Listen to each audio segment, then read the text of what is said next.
नमस्कार. जय भीम, जय महाराष्ट्र, जय जिनेंद्र. मी डॉक्टर जयचंद भाऊ Kasliwal, Republican Party of India Athawale.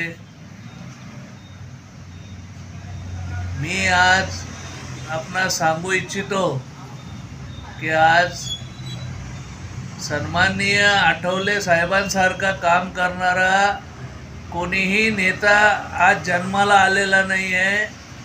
मी आज ठासून आणि रेटून सांगतो, मी जैन समाजाचा माणूस असून मी अनुभव घेतलेला आहे की सन्माननीय डॉक्टर रामदासजी आठवले साहेब हे जे कामं करतात ना, 1 रुपयाची आस ठेवत नाही, 1 रुपयाची अपेक्षा ठेवत नाही, टक्केवारी खात नाही. मी प्रत्येक नेता बघितला, सगळे नेते बघितले, चांगले चांगले नेते खालून वरपर्यंत मंत्री बघितले, पण टक्केवारी घेतल्याशिवाय हे मंत्री, यांचे पीए आणि यांचे जे चेले चपाटे कुठलंच कामं करत नाही. पण आमचे जे सन्माननीय डॉक्टर रामदासजी आठवले साहेब आहे, हे कोणाकडूनही पैशाचं काय कुठल्याही अपेक्षा ठेवत नाही, त्याच्या चेहऱ्याकडं बघत नाही, त्याच्या जातीकडं बघत नाही, त्याच्या धर्माकडं बघत नाही, असा हा नेता आहे. परंतु त्याची किंमत केल्या जात नाही. काही समाजातील लोकच त्यांचे पाय ओढतात, त्यांना बदनामी करतात.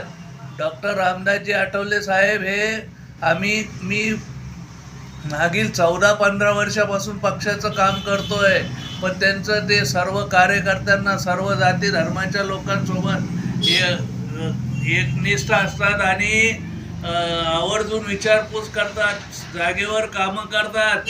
आणि त्याच्या पुढे जर सांगायचं असेल तर इतर आमचे जे पक्षातले नेते ज्यांना एवढं मोठं केलं, साहेबांनी कोटीचे लोन दिले, कोटीचे कर्ज मिळवून दिलं, कोटी रुपये इतर कामं केले, त्यांनी पण या साहेबांचा बोध घ्यावा, त्यांनी पण कार्यकर्त्यांचे, जनतेचे कामं करावं. आणि पक्ष कसा पुढे जात नाही, पक्षाचे सीटं कशी निवडून येत नाही हे बघा.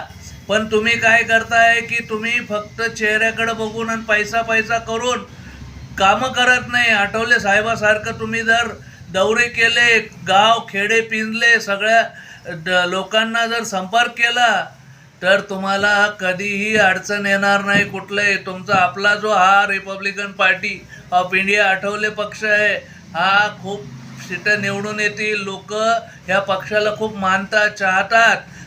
आता मी सर्व अधिकारी वर्गात सर्वांमध्ये फिरतो, सर्व जाती धर्माच्या लोकात मी फिरतो. परंतु आपलेच लोक हे आपले पाय ओढतात, आपलेच लोक आपल्याला वरती जाऊ देत नाही, आपलेच लोक हे आपल्याला नाव ठेवतात. म्हणून पक्ष अधोगतीला येण्यासारखा होत होता. पण आठवले साहेबाच्या कष्टाने पक्षाला कधीच गळती लागली नाही. आठवले साहेब हा असा नेता आहे की तो आज पण तरुणांसारखा दिसतो, तरुणांसारखा फिरतो, तरुणांसारखा गाव खेडे पाडे वाड्या तांडे पिंजून काढतो. आणि आज मला अभिमान आहे आठवले साहेबावर. आज मी जैन समाजाचा असून सुद्धा मी शाननं सांगतो की माननीय डॉक्टर रामदासजी आठवले साहेब हा एकमेव असा नेता आहे की सर्व जाती धर्माला घेऊन चालणारा, सर्वांचं भलं करणारा, सर्वांची आवर्जून विचारपूस करणारा, सर्वांची निस्वार्थपणे कुठलीही टक्केवारी न घेता काम करणारा असा हा नेता आहे. बाकीचे सर्व नेते मी आज त्यांच्या समोर सांगू शकतो की टक्केवारी घेतल्याशिवाय कामं करत नाही, टक्केवारी घेऊनच कामं करतात.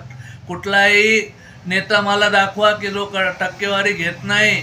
आणि कोणाचेही हे लोक कामं करत नाही. आणि त्यामध्ये युती धर्म तर अजिबात पाळल्या गेलेला नाही. ह्या लोकांनी युतीच्या नावाखाली त्यांचे घरं भरले, पण आमच्या रिपब्लिकन पार्टी ऑफ इंडिया आठवलेच्या कार्यकर्त्यांचं कोणाचंच कामं केले नाही.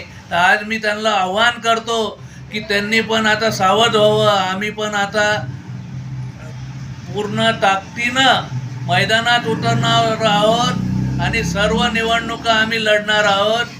जे आम्हाला आता भीक मागायची गरज नाही.